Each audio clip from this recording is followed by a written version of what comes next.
Hello বন্ধুরা, তোমরা সকলে কেমন আছো? রূপাঞ্জনা ফ্যামিলির পক্ষ থেকে তোমাদেরকে অনেক অনেক ভালোবাসা।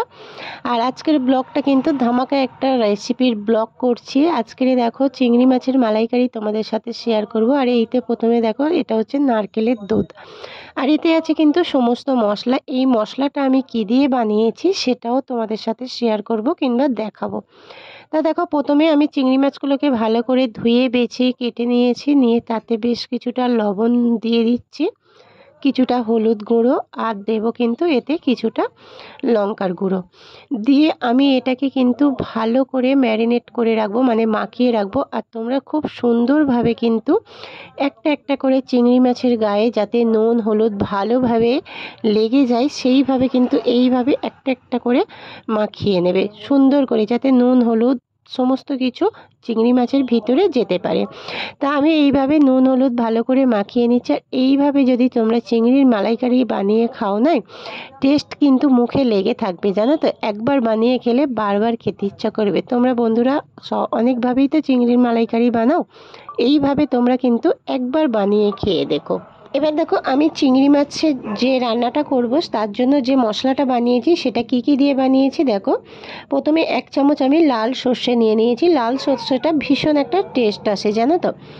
আর এতে নিয়েছি 1 চামচ হচ্ছে লাল সর্ষে, 1 চামচ মৌরি, 3টে কাঁচা লঙ্কা, তোমরা যেমন ঝাল খাবে সেরকম। আর চিংড়ির মালাইকারি বেশি ঝাল ভালো লাগে না।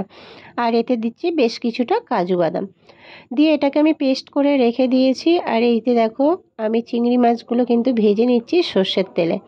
কড়াইতে বেশ কিছুটা সর্ষের তেল দিয়ে কড়াটা গরম হয়ে যেতে, তেলটা গরম হয়ে যেতে আমি চিংড়ি মাছগুলো একে একে দিয়ে সমস্ত চিংড়ি মাছগুলোকে আমি কিন্তু ভেজে নেব। আর চিংড়ি মাছ কিন্তু বেশি ভাজলে ভীষণ শক্ত হয়ে যায়, সেই জন্য চিংড়ি মাছগুলো জাস্ট আমি 2 মিনিটের জন্য, যাতে এই যে চিংড়ি মাছের পিঠটা শুধু লাল হওয়ার অপেক্ষায়, ব্যাস। তারপরে কিন্তু আমি চিংড়ি মাছগুলো এপিট ওপিট করে এই যে উল্টে দেবো, একটুখানি এরকম হয়ে যাবে, তারপরে এপিট ওপিট করে উল্টে আমি চিংড়ি মাছটাকে ভেজে নেব। জাস্ট অল্প একটু সময়ের জন্য ভেজে নিয়ে আমি চিংড়ি মাছগুলো তুলে নেব। এইভাবে আমি সমস্ত চিংড়ি মাছগুলোকে ভেজে নেব। ওই তেলেতেই আমি কিন্তু দারুচিনি আর হচ্ছে এলাচটা দিয়ে দেব, দিয়ে আমি এটাকে ফোড়ন হিসাবে কিন্তু ব্যবহার করলাম। এবার আমি এতে দিয়ে দেবো একটা বড় সাইজের পেঁয়াজ, আমি বেটে রেখেছিলাম, পেস্ট করে রেখেছিলাম, সেটা আমি দিয়ে দিলাম। দিয়ে আমি এটাকে ভালো করে নাড়াচাড়া করব যতক্ষণ না পেঁয়াজের জলটা শুকনো হয়ে যায়। এইভাবে কিন্তু আমি এটাকে নাড়াচাড়া করে পেঁয়াজের জলটা আমি শুকনো করে নেব। এই যে দেখো, তো দেখো পেঁয়াজের জলটা কিন্তু আমার এই যে শুকিয়ে এসছে, একদম শুকনো শুকনো হয়ে এসছে এই যে। এবার আমি কিন্তু এতে সমস্ত মশলাগুলো এতে দিয়ে দেব। একদম যখন শুকিয়ে যাবে তখনই কিন্তু আমি দেব। তো আমার এই যে একদমই শুকনো শুকনো হয়ে এসছে পুরো, একদম দেখো কড়ার গায়ে থেকে এইভাবে কিন্তু পেঁয়াজটা উঠে যাবে। এইভাবে যখন পেঁয়াজটা একদমই শুকনো হয়ে যাবে, এবার কিন্তু আমি এতে দিয়ে দেব কিন্তু এই যে একটু আদা রসুন বাটা। আদা রসুন বাটাটা এইভাবে একটু দিয়ে দিলাম, যাতে কষার সময় এই আদা রসুনের গন্ধটা চলে যায়। আমি আদা রসুনটা কিন্তু একসাথে কিন্তু পেস্ট করেছি, তোমরা মনে করলে আলাদা আলাদাভাবেও পেস্ট করতে পারো। আমি যে পদ্ধতিতে করি সেই পদ্ধতিটাই তোমাদেরকে কিন্তু আমি এটাকে শেয়ার করছি। এটা এবার আমি একটু ভেজে নিয়েছি। এবার এতে দিয়ে দেব কিন্তু আমি সমস্ত মশলা দিয়ে দেব। প্রথমে আমি এতে দেব অল্প করে একটু লবণ দেব, অল্প পরিমাণে, কেননা চিংড়ি মাছ ভাজাতে লবণ দিয়েছি, মশলা করার সময় একটু লবণ দিয়েছি।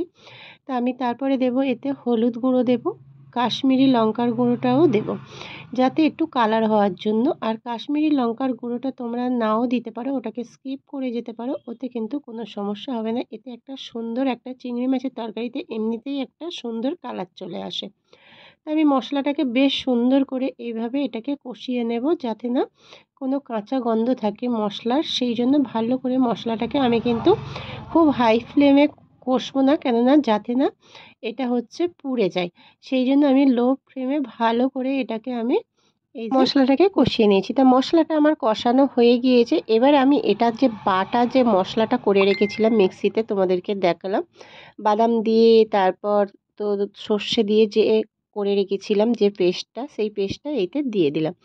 দিয়ে এটাকে বেশ একটু ভালো করে নাড়াচাড়া করে নেব, যাতে না সুন্দর একটা ফ্লেভার আসবে, জানো তো। এটা যখন তোমরা এইভাবে নাড়াচাড়া করবে তখন দেখবে দারুণ একটা ফ্লেভার আসবে, খুব মিষ্টি, ভীষণ মানে হেভি টেস্টি একটা ফ্লেভার আসবে। তা এটাকে বেশ একটু, এটাকেও আমি এইভাবে কষিয়ে নিলাম। এই যে কষাতে কষাতে এইভাবে কিন্তু তেল ছেড়ে দেবে, দেখো আমার কিন্তু এইতে তেল ছেড়ে দিচ্ছে। এই যে এবার আমি এতে দিয়ে দেব কিন্তু নারকেলের দুধ। যখন এটাকে তেল ছেড়ে দেবে তখন এইতে দিয়ে দেব যে নারকেলের দুধটা করে রেখেছিলাম, সেই নারকেলের দুধটা আমি দিয়ে দেব।